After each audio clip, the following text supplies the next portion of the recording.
మన తెలంగాణలో మొట్టమొదటి ఫ్యాక్టరీ అవుట్లెట్ మన ముకుంద జ్యువెలర్స్ లో లైట్ వెయిట్ ఆభరణాలు కలెక్షన్స్ ఎన్నెన్నో అన్ని జ్యువెలరీస్ పై VA కేవలం 2 to 12% మాత్రమే. విచ్చేయండి ముకుంద జ్యువెలర్స్.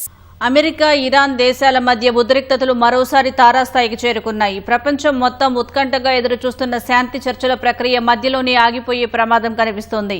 ఇరు దేశాల మధ్య కుదిరిన 2 వారాల కాల్పుల విరమణ గడువు బుధవారంతో ముగియనుండగా పాక్ వేదికగా జరగాల్సిన రెండో విడత శాంతి చర్చలపై తీవ్ర సందిగ్ధత నెలకొంది.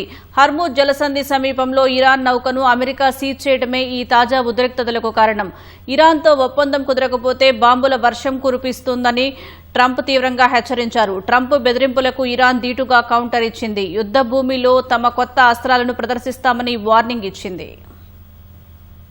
అమెరికా, ఇరాన్ మధ్య కాల్పుల విరమణ గడువును పొడిగించే అవకాశం లేదని అమెరికా అధ్యక్షుడు డొనాల్డ్ ట్రంప్ కుండబద్దలు కొట్టారు. PBS న్యూస్ కి ఇచ్చిన తాజా ఇంటర్వ్యూలో ట్రంప్ మాట్లాడుతూ ఇరాన్ కు పరోక్షంగా యుద్ధ హెచ్చరికలు జారీ చేశారు. ఒకవేళ శాంతి ఒప్పందం కుదరకపోతే భారీ స్థాయిలో బాంబుల వర్షం కురుస్తుందని ఆయన తీవ్ర పదజాలంతో హెచ్చరించారు. తాము చర్చలకు సిద్ధంగా ఉన్నామని, ముందుగా అనుకున్న షెడ్యూల్ ప్రకారం పాకిస్తాన్ వెళ్తామని చెప్పారు. ఒకవేళ ఇరాన్ ప్రతినిధులు అక్కడికి రాకపోతే జరిగే పరిణామాలు తీవ్రంగా ఉంటాయని ట్రంప్ పరోక్షంగా స్పష్టం చేశారు. చర్చల కోసం అమెరికా ఉపాధ్యక్షుడు JD వాన్స్ నేతృత్వంలోని ఉన్నత స్థాయి బృందం ఇస్లామాబాద్ వెళ్లనుంది. ఈ బృందంలో మిడిల్ ఈస్ట్ ప్రత్యేక రాయబారి స్టీవ్ విట్కాఫ్, ట్రంప్ అల్లుడు జారెడ్ కుష్నర్ కూడా ఉన్నారు.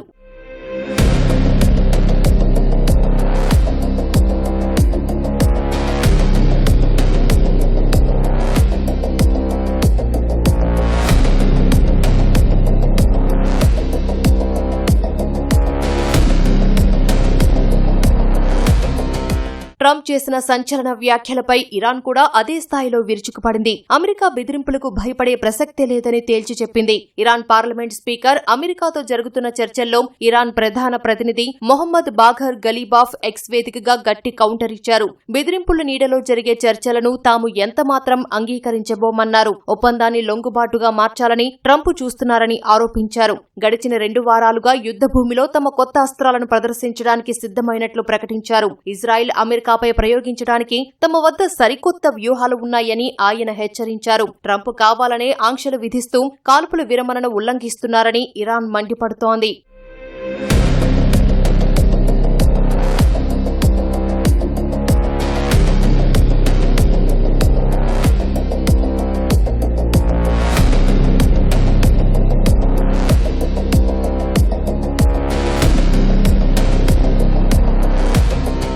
ఇరు దేశాల మధ్య ప్రస్తుతం హర్ముజ్ జలసంధి వివాద కేంద్రంగా మారింది. ఒప్పందం విషయంలో ఇరు దేశాలు దాదాపు ఒక అంగీకారానికి వచ్చినప్పటికీ ట్రంప్ వ్యవహరిస్తున్న కఠిన వైఖరి దౌత్యపరమైన పురోగతిని దెబ్బతీస్తోందని ఇరాన్ అధికారులు ఆరోపిస్తున్నారు. మరోవైపు పాకిస్తాన్ మధ్యవర్తులు సైతం ఈ ఉద్రిక్తతలను చల్లార్చే ప్రయత్నం చేస్తున్నారు. బహిరంగంగా రెచ్చగొట్టే వ్యాఖ్యలు చేయవద్దని పాక్ దౌత్యాధికారులు ట్రంప్ యంత్రాంగానికి స్పష్టం చేసినట్లు సమాచారం.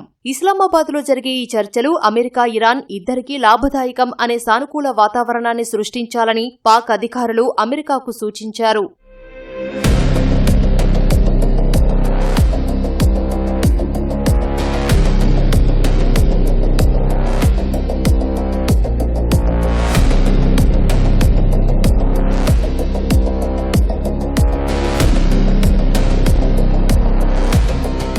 ఒకవైపు బాంబులు వేస్తామంటూ అమెరికా అధ్యక్షుడి హెచ్చరికలు, మరోవైపు తలొగ్గేదే లేదంటూ ఇరాన్ ప్రతి సవాళ్లు.